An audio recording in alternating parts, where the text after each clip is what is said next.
how did we get 4 years into the mid-Cronin era without knowing about the deflections ball? Really? You didn't? Oh, not Tell them about the ball? just recently. Jaime just told us a couple weeks ago. Oh, yeah, the hungry dog gets the ball. Yeah, I brought that from Cincinnati. So when did you start at Cincinnati? Oh, yeah. You remember what year? No, too many years now. Hungry dog gets the ball. Who's- So that's obviously a saying. Law of the alley, the hungry dog gets the ball. And When they throw the scraps out at night. So if you're not hungry, you're not willing to fight for the scraps, you're going to give them to whoever's willing to fight. So the hungry dog gets the ball, and I teach them the law of the alley, which is, that's who wins games usually. The team willing to do, willing to get in the fight for the scraps. So, you get to sign your name on the ball, and the bone travels with us. I thought you guys knew. no, You know what? That was weird. Maybe, because that was my early tenure with, COVID hit pretty quick. I didn't see you guys for like a year and a half. Well, they're on Zooms. Jaime was saying you actually needed a bigger bone this year. Yeah, whoever got the first ball, what the heck's that? I noticed after a few games, like, hold on a minute. We need a bone, man. I mean, you got to get on. And then nowadays, you don't have to go to the pet store. I mean, back in the day, I told my guy, Mark Berger, Cincinnati, my ops guy, go to a pet store. Now you just go to freaking Amazon. I mean, just get on Amazon. Get on Amazon and find everything you want.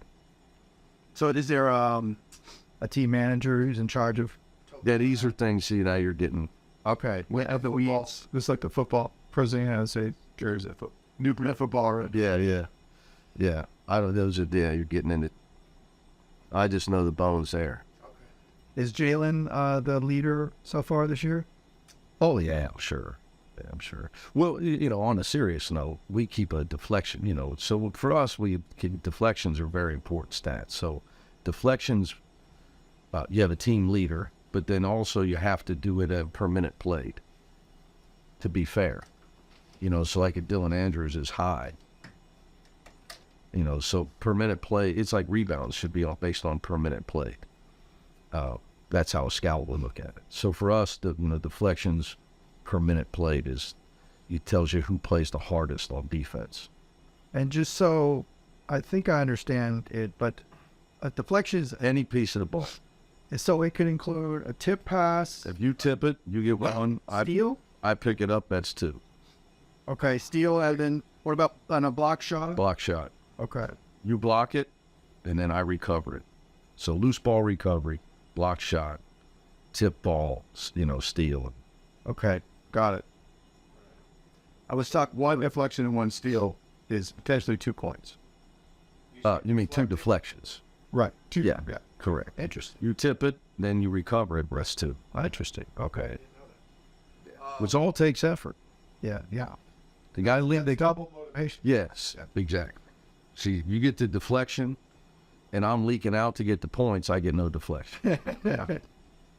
I was talking to Coach Kleckner a few days ago, or then Wanda, and Jalen, and he said that, you came out there to see him at a time when not people weren't beating down Jalen's door at that time. What did you see in Jalen that made you say, I want this guy?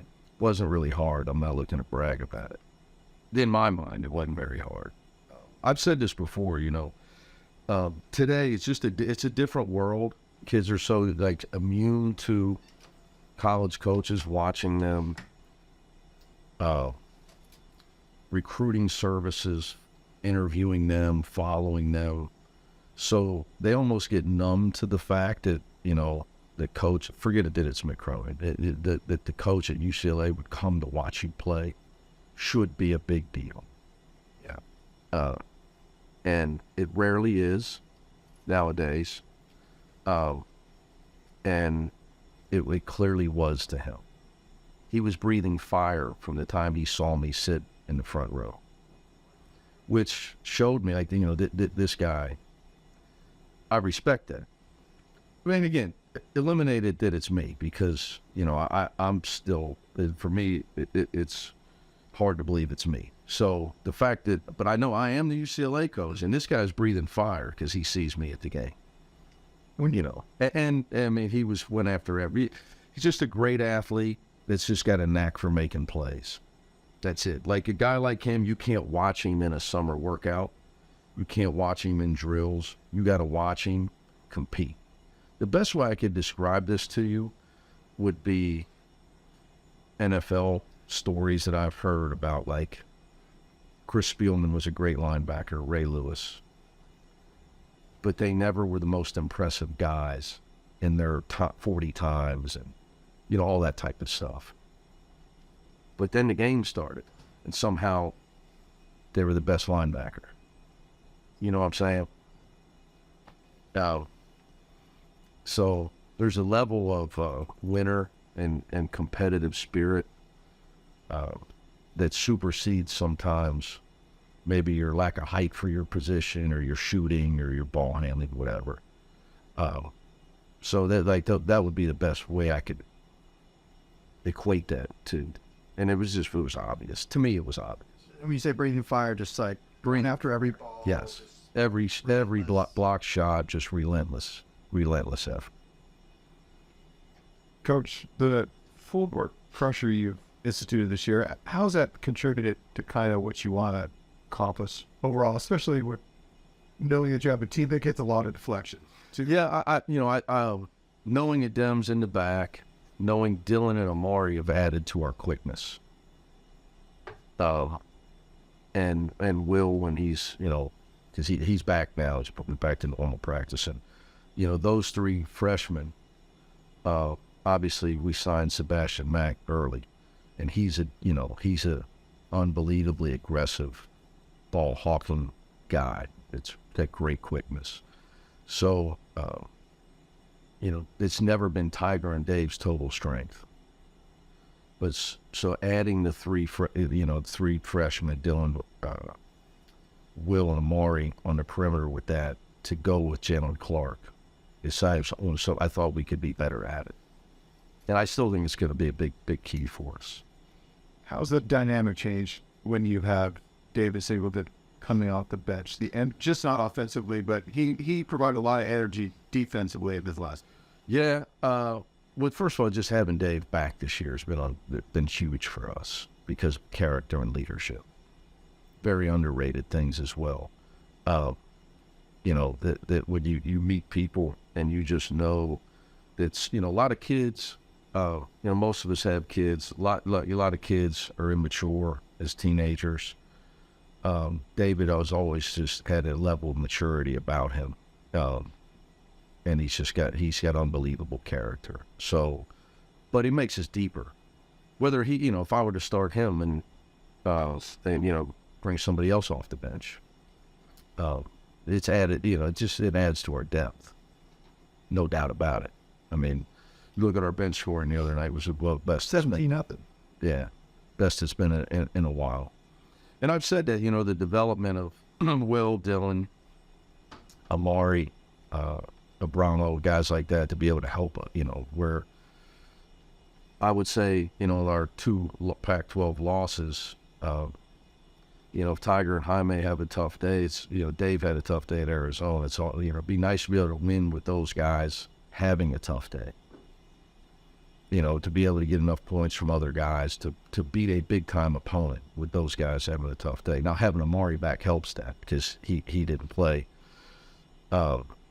against Arizona. But it just helps our overall depth, no question about it.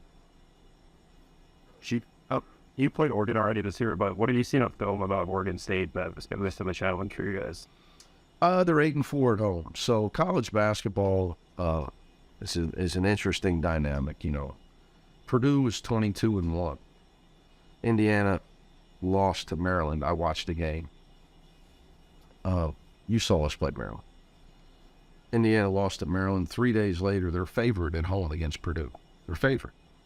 That tells you a lot about how hard it is to win on it. The fact that they were, obviously they won too, but the fact that they were favored tells you how hard it is to win on the road. So they're 8-4 at home. Could easily beat Arizona State, gave Arizona all they wanted at home. So that's just how we look at it. So I think Oregon State can shoot. When I look at them, Taylor, Nakano, Jordan Pope's had a great freshman year for them. maybe the best freshman in the league statistically. I don't know. If you look at his numbers, scored the most points probably of any freshman. So they can, and they got some guys that Jaime would match up with that are pick and pop, can shoot as well. So there's a lot of times they got 4 guys on the floor that can make threes. And, Coach Tinkle knows what he's doing, so he's going to do everything he can to take away our strengths. Good, great guy, very good coach. So they're just young in certain areas. Have you made up Dylan's progress through the season and his growth of late? No different, it's just opportunity. Like, it's playing on a high level team, and making the most of your opportunities is not easy when you're not out there 25 minutes a night. But he makes our defense way better. I mean, all you gotta do is watch. I mean, he's an elite ball pressure guy. He's really improved his shooting. And the biggest thing with him going for his career is going to be to continue to be able to run a team and be a better decision maker. But that's all stuff we work on every day. And he's got a AAA+ attitude, Dylan Andrews. AAA. I mean, it's just unbelievable attitude. So he just continues to progress. But his progression, again, back to what we were talking about with our depth, is going to be huge for us. Because there's going to come a time we're going to have, we're going to have to win a game where maybe Tiger or Jaime can't get it in the basket. You got to have some other guys get it in there. And Dylan's capable of that. I thought he played great at Arizona State. From a coaching preparation standpoint, how hard is league games Thursday, Saturday compared to what you had at Cincinnati? Yeah, especially road weekends. It's kind of, for me, I started my career as a head coach at Murray State, and that's how it was in the Ohio Valley. Travel partners played Thursday, Saturday. Yeah. So it was back to what I had known. You're on the road. You got all day Friday to get the guys acclimated to who you're going to play Saturday. I mean, your Thursday game's a normal game. You got all week. Do you prepare for Thursday up until Thursday? Do you do a little preparation for Saturday? You just wait for Friday? We wait for Friday. Now, you get ahead of yourself in sports. The problem is you're sending a subliminal message to your team. We're going to win Thursday, so we're already working on Saturday. Bad message to send to your team. Now, there's times where you might have to, you're not going to be able to practice much on Friday. Obviously, you got to get rest. That you might have to work on something like zone offense or press offense. Something's going to happen Saturday that you actually need to get some practice time in, but you wouldn't tell your team why you're doing it. The assistant coach who has scout for Saturday is doing it all week. Oh yeah. We're in a 3-man rotation with that, so that's why I try to always hire guys that I think could or should be head coaches. So I told you that those guys they're working ahead. They're always working ahead. Personally, I'll take Sunday and look at who we're going to play on Saturday. So then it's Monday, Tuesday, Wednesday on the Thursday. But when I get, when the game's over and I'm on the bus, bussing from Corvallis to Eugene, I've already got some notes from my post game the last time we played them, and from, a couple games on Sunday, which is probably just the last time we played them. But it's, it's a normal routine for our players, and I think all the Pac-12, it just becomes kind of your normal. Excuse me, Coach. We're doing a takeout now. We're doing a story on Russell Stong. Stong. Oh, I'm sorry. Russell Stong. I'm sorry. No problem. I did it too as freshman. No, it's not. Yeah. How would you describe Russell Stong's impact on the program over the last 5 seasons? I would say this about Russell Stong. On first, impact on the program, practice is really important. People don't know that on the outside. Russell's a very good player. So when Tiger needs rest, Russell's in there. When we have injuries, Russell's in there. And he's good. He can make shots, takes care of the ball. He's a very, he gets in at the end of games and, he's, the walk-on guy that gets in at the end of the game. And Russell really can play. Like, there's levels that he'd have been a good player. Aside from his character his locker room presence, all the obvious things you would think about with a guy like Russ that are awesome. What people don't know is he's a very, very good player in practice. And that is extremely valuable when you have injuries, like Amori's out for a month and Russ is practicing a lot. And you don't have a drop-off because you don't have a guy in there that people don't have to guard. So he's going to be missed. He's very, you know, it's really important to have a good guy like him that can help you in practice. You know, so, you know, his character's unbelievable. He's a tremendous student with a double major at UCLA, which is almost unheard of. So if you could buy stock in somebody's future success, he would be the first guy I'd buy stock in. Did Cremonesi have to sign off the people on that here? Word here. Yeah, the day, you know, the days of coaches being able to dictate hairdos are long gone with society for many, many reasons. So he's the one that's got to live with it. You know, so yeah, I get that. It's interesting. I get that from older, let's just say older than me fans. You know, it's like, you know, those days are over, guys, where we, you know, where we judge people for their hairdo. Okay, so please don't judge me either. All right, guys. Yeah, I guess. I don't know. Is Will back in okay? Yeah. He Okay. was just illness. Okay. Go ahead. Thank you. Oh, here you go. Oh, wow. Oh, hold on. See? Photo op. My puppy's about that big. I got a new puppy, Trace. It's the best. What kind of?